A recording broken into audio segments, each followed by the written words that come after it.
যখন বিবাহ করবেন আপনার সন্তানের জন্য এমন একটা মা আপনি সিলেক্ট করবেন, আপনার মেয়ের জন্য এমন একটা পরহেজগার মুত্তাকি পরহেজগার একটা মা আপনি সিলেক্ট করবেন, যেই মা পর্দা করে চলে, যেই মা নামাজ পড়ে, যেই মা নিয়মিত কোরআন পড়ে।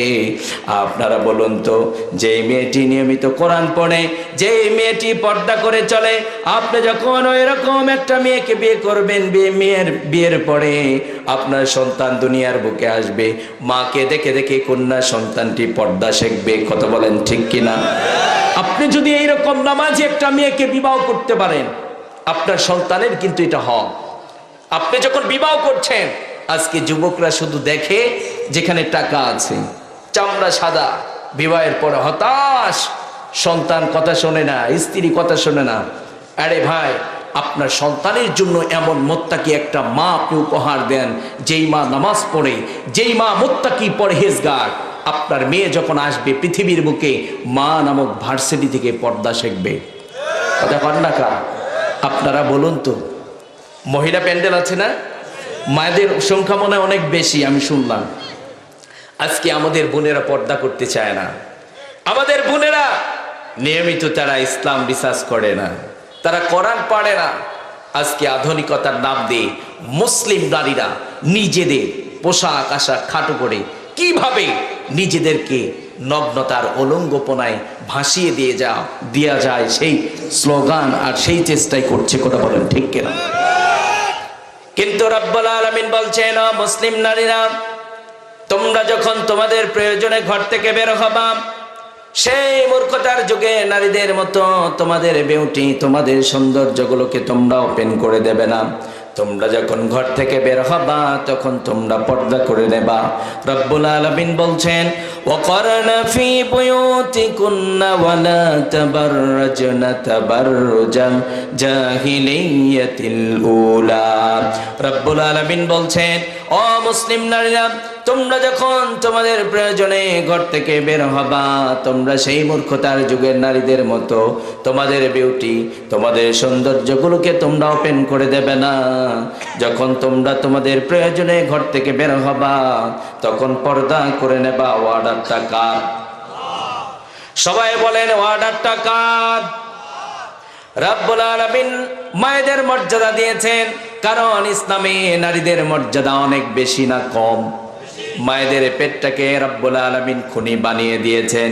মায়েদের পেটটাকে রব্বুল আলামিন এমন খুনি বানিয়ে দিয়েছেন, এই মায়েদের যত্ন নেন, মায়েদের পেট থেকে আবারও ভালো মানুষ এই পৃথিবীর বুকে আসবে। কথা বলেন ঠিক কিনা? এই পৃথিবীর বুকে নারীদেরকে জীবিতই হত্যা করে দেয়া হতো।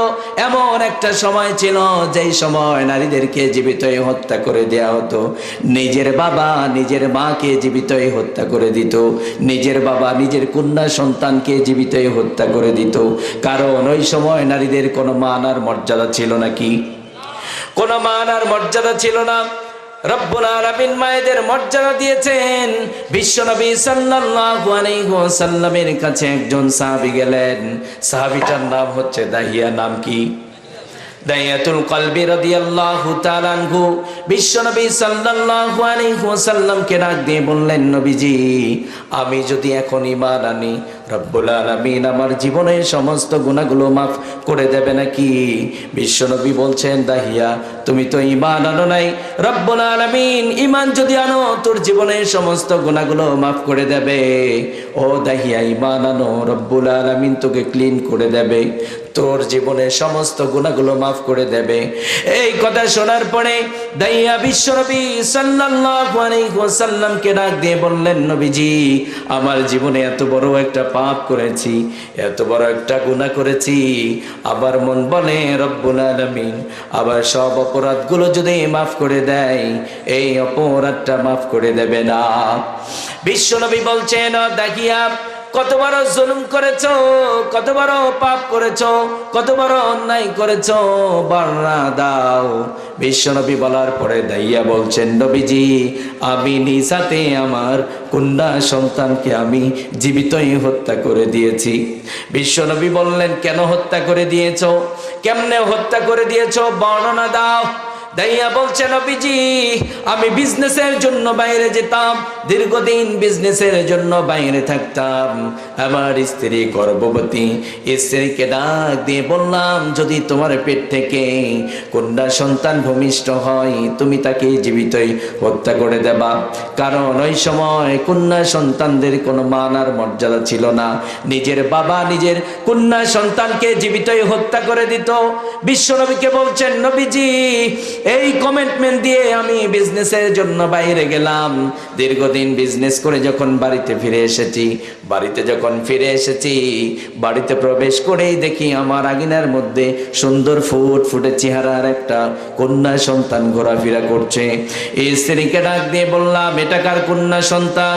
এই স্ত্রী স্বামীকে ডাক দিয়ে বলছে স্বামী আমার এটা আপনার কন্যা সন্তান।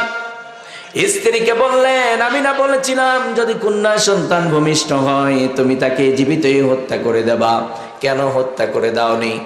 স্ত্রী স্বামীকে ডাক দিয়ে বলছে স্বামী আমার এই পৃথিবীর বুকে এমন কোন মা আছে নাকি যে মা নিজ হাতে নিজের কলিজার টুকরা কন্যা সন্তানকে হত্যা করে দিতে পারে? এইরকম কোন মা পাওয়া যাবে নাকি? আমরা তো মায়ের কলিজার মধ্যে লাথি দিয়ে দুনিয়ার বুকে এসেছি, যেই সন্তান মায়ের কলিজার মধ্যে লাথি দিয়ে দুনিয়ার বুকে এসেছে ওই কলিজার ছেঁড়া ধন দার ছেঁড়া ধন কন্যা সন্তানকে কখনো কোনো মা হত্যা করতে পারবে না। কথা বলেন। দাইয়ার স্ত্রী বলছে স্বামী আমার আমার কলিজার টুকরা কন্যা সন্তানকে হত্যা করে দিতে পারি না, আমার তো নার চিরাদন, আমি কত রাত ঘুমাতে পারি নাই, নিজে ঘুম হারাম করে তিলে তিলে কন্যা সন্তানকে বড় করেছি। এইবার স্বামী ডাক দিয়ে বলছে তুমি একটা কাজ করো, কন্যা সন্তানটিকে সুন্দর করে সাজিয়ে দাও, আমরা বাবা মেয়ে মরুভূমির দিকে ঘুরতে যাব। কন্যা সন্তানটিকে সুন্দর করে সাজিয়ে দেয়া হলো। এইবার বাবা কন্যা সন্তানটিকে নিয়ে মরুভূমির দিকে রওনা করলেন। দীর্ঘ পথ চলার পরে একটা পাহাড়ের পাদদেশে গিয়ে দাঁড়ালেন। বাবা নিজ হাতে গর্ত খনন করছে, বাবার শরীরটা ঘেমে যাচ্ছে। কন্যা সন্তানটি বাবাকে ডাক দিয়ে বলছে বাবা আমার আপনার শরীরটা ঘেমে যাচ্ছে, আপনার বড্ড কষ্ট হয়, আপনি চলেন বাড়িতে চলেন, কষ্ট করার দরকার নেই। একটা পর্যায়ে যখন গর্তটা খনন করা কমপ্লিট হয়ে গেল কন্যা সন্তানটিকে বাবা ডাক দিয়ে বলছে মা তাকিয়ে দেখো কত সুন্দর একটা গর্ত খনন করা হয়েছে। কন্যা সন্তানটি বুঝতে পারে নাই বাবা আমাকে নিজ হাতে হত্যা করে দেবে, কারণ এই পৃথিবীর বুকে আমরা যত সন্তান আছি সবচাইতে মা বাবার কাছে বেশি নিরাপদ, ঠিক কিনা? মা বাবার কোল এমন বিশ্বাসের জায়গা, এমন ভরসার জায়গা, সেখানে একজন সন্তান নিরাপদ। কথা বলেন ঠিক কিনা? কন্যা সন্তানটি বুঝতে পারে নাই বাবা আমাকে নিজ হাতে হত্যা করে দেবে। গর্তটা দেখার জন্য যখন কন্যা সন্তানটি একটু মাথাটা নিচু করেছে, বাবা নিজ হাতে কন্যা সন্তানটি গলার মধ্যে ধাক্কা দিয়ে গর্তের মধ্যে নিক্ষেপ করে দিয়েছে। গর্তের মধ্যে যখন নিক্ষেপ করে দেয়া হলো কলিজা ফাটা কান্না দিয়ে বাবাকে ডাক দিয়ে বলছে বাবা আমার আমি কি অপরাধ করেছি, কোন অপরাধের কারণে আজকে তুমি আমাকে জীবিতই হত্যা করে দিচ্ছ? ও বাবা আমি বুঝতে পেরেছি নারী হয়ে দুনিয়ার বুকে এসেছি, এটাই আমার অপরাধ। ও বাবা তুমি আমাকে মেরো না, তুমি আমাকে ছেড়ে দাও, আমি দূর বহুদূর চলে যাব, কোনোদিন বাবার অধিকার নিয়ে তোমার সামনে আসব না, কোনোদিন বাবা বলে তোমাকে ডাক দেব না। ও বাবা তুমি আমাকে ছেড়ে দাও। আপনার আমার প্রিয় নবী সাল্লাল্লাহু আলাইহি ওয়াসাল্লাম বর্ণনা শুনছেন। একটা পর্যায়ে দাইয়াকে ডাক দিয়ে বললেন ও দাহিয়া তারপরে তুমি কি করেছো বর্ণনা দাও।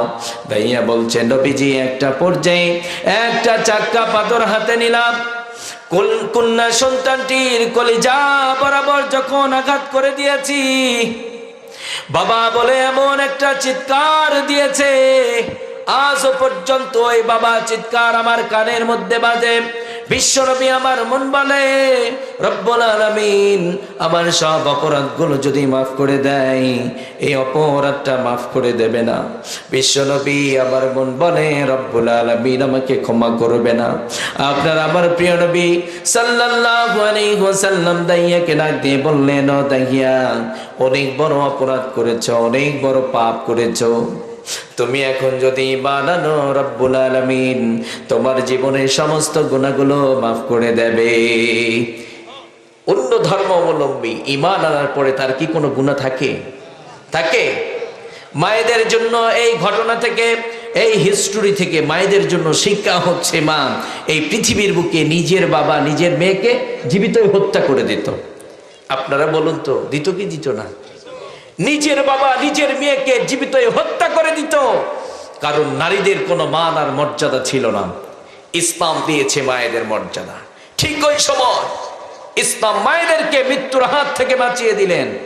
বিশ্বনবী বললেন, যার একটা কন্যা সন্তান তার একটা জান্নাত। সুবহানাল্লাহ কয় না? যার প্রথম সন্তান হয় কন্যা সন্তান, রহমত এবং বারাকা কম না বেশি? কম না বেশি? বেশি। যেখানে রহমত বেশি, বারাকা বেশি, সেখানে তো খুশির খবর, কয় না কথা? সেখানে খুশির খবর না কষ্ট পাবার বিষয়? খুশির খবর। কিন্তু আমরা কন্যা সন্তান হবার পরে দেখা যায় চেহারা কালো হয়ে যায়, আছে না নাই? কারণ আমার সমাজ বলে নারী অধিকারের কথা, নারী অধিকারের কথা বলে নারীদেরকে ঘর থেকে বের করে নারীদেরকে তারা ভোগ করে, কিন্তু নারীর অধিকার প্রতিষ্ঠিত করতে পারে নাই। কথা বলেন ঠিক কিনা? 90% মুসলমানের দেশে আজও বাংলার জমিনে যৌতুকের জন্য একজন মেয়েকে মার খেতে হয়। কথা কয় না কা? আগামীকাল থেকে বাংলার জমিনে কোরআন দিয়ে যদি রাষ্ট্র পরিচালনা হয় আর পার্লামেন্ট থেকে যদি আইন জারি করা হয়, যারা যৌতুক নিয়ে বিয়ে করবে তাদেরকে ধরো, জেলের মধ্যে আবদ্ধ করো, 5 বছরের জেল দাও, 2 লক্ষ টাকা জরিমানা করো। আপনারা বলুন তো, যৌতুক আর কেউ নেবে? নেবে? অথচ আমরা বিভিন্ন জায়গায় বলে বেড়াচ্ছি যৌতুক বন্ধ করতে হবে, যৌতুক নেওয়া যাবে না। যুবক ভাই যারা আছেন, আপনারাই পারেন এই যৌতুক বন্ধ করতে। আপনারা আগামীকাল আপনাদের গ্রামে 100 জন যুবক সংঘবদ্ধ একটা প্ল্যাটফর্ম গড়ে তোলেন, যাদের কাজ হবে, আমার এই গ্রামে কোনো যুবক যদি বিয়ে করতে চায়, যৌতুকের কথা বললেই ওরে ধরে গাছের সাথে বাঁধবেন। আগে কি করবেন? কি করবেন? গাছের সাথে বেঁধে রাখবেন আর প্রশাসনকে বাধ্য করবেন।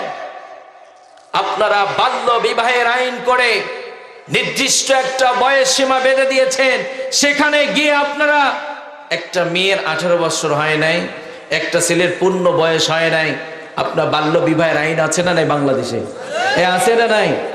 যখন দেখা যায় এই বয়স সীমা তার কম, পূর্ণ হয় নাই, তার আগে বিবাহ হইলে প্রশাসন অনেক সময় গ্রেফতার করে কি করে না? করে কি করে না?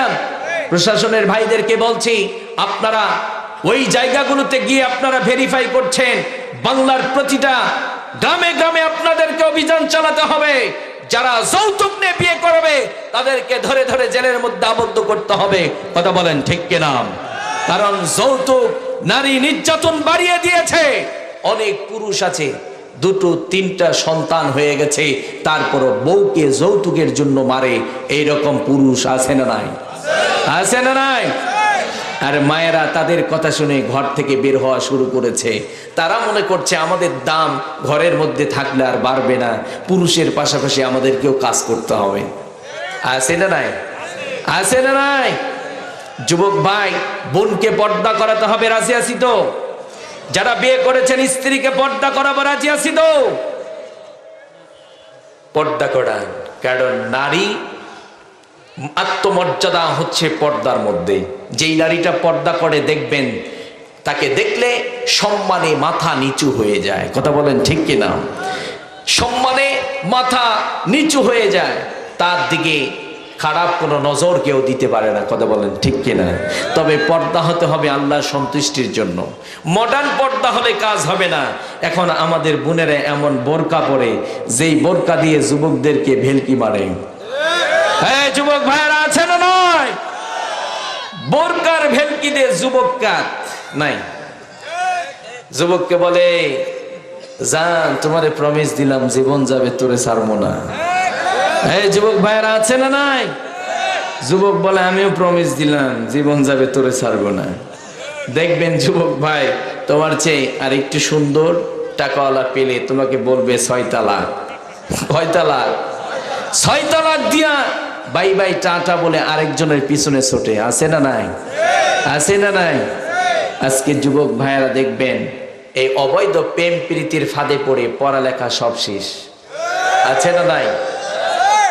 মেধাবী একজন ছাত্র, ভালো পড়াশোনা করত, নেশা ছিল পড়াশোনা, কিন্তু কেমনে কেমনে একটা নারীর পিছনে পড়ে গেছে, আর পড়ালেখা ভালো লাগে না, সারাদিন টাচ মোবাইল। আছে না নাই? রাতে ঘুম নেই, ও সারা রাত মেসেঞ্জারে শুধু তার লাভারকে বিভিন্ন ধরনের ঠেলাঠেলি করে। আছে না নাই?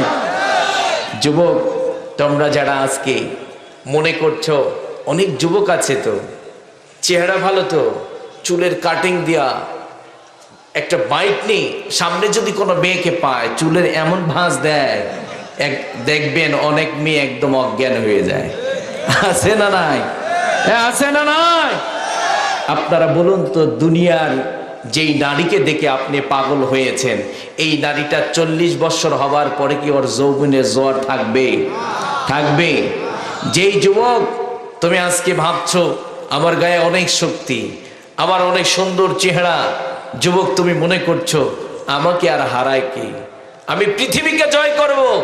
যুবক 40 বছর হওয়ার পরে তুমি দেখবা তোমার অজান্তে তোমার যে চুলের অনেক ভাঁজ ছিল, কিসকিসে কালো চুল সাদা হয়ে গেছে। কথা কয় না? সাদা হয়ে গেছে যুবক। আমি বোনদেরকে বলছি, যেই বোনেরা আজকে সুন্দর চেহারার বাহাদুরি দেখান, চেহারার অহংকার দেখিয়ে আপনারা আজকে বেপরদায় চলছেন, অনেক বোন তো আছে মাঝে মধ্যে দেখবেন একদম এইরকম হাত গুজায়। আছে না নাই? আছে না নাই? আপনারা অনেকে মনে করছেন, অনেকে মনে করেন হুজুর এটা কোনো ওয়াজ হলো নাকি, এগুলো সমাজ থেকে দূর করতে হবে না? হ্যাঁ, মুসলমানরা কি যেখান থেকে ইচ্ছা সেখান থেকে খেতে পারে? মুসলমানরা কি অন্যের মতো যেমনি ইচ্ছা ঠিক তেমনি কি সাজতে পারে? পারে? পারে না। যেই বোনেরা আজকে চেহারার অহংকার দেখিয়ে বেপরদায় চলছেন, সেই বোনদেরকে বলছি, বোন, যেই যুবক ভাইয়েরা আজকে গায়ে অনেক শক্তি, মনে করছেন আমি তো আর কিছু হারাবার নই, আমার চেয়ে আর শক্তিশালী কে?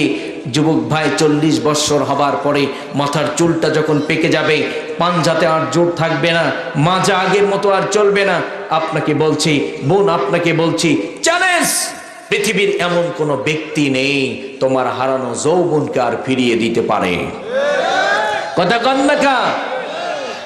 আল্লাহ সৃষ্টি করেছেন, আপনি যখন ছোট্ট ছিলেন, বিরক্ত হচ্ছেন আপনারা? গলাটা প্রচুর টানতেছে ভাই, গলা একদম শুকিয়ে ফেলছে আমার। গলা এত টানতেছে কেন?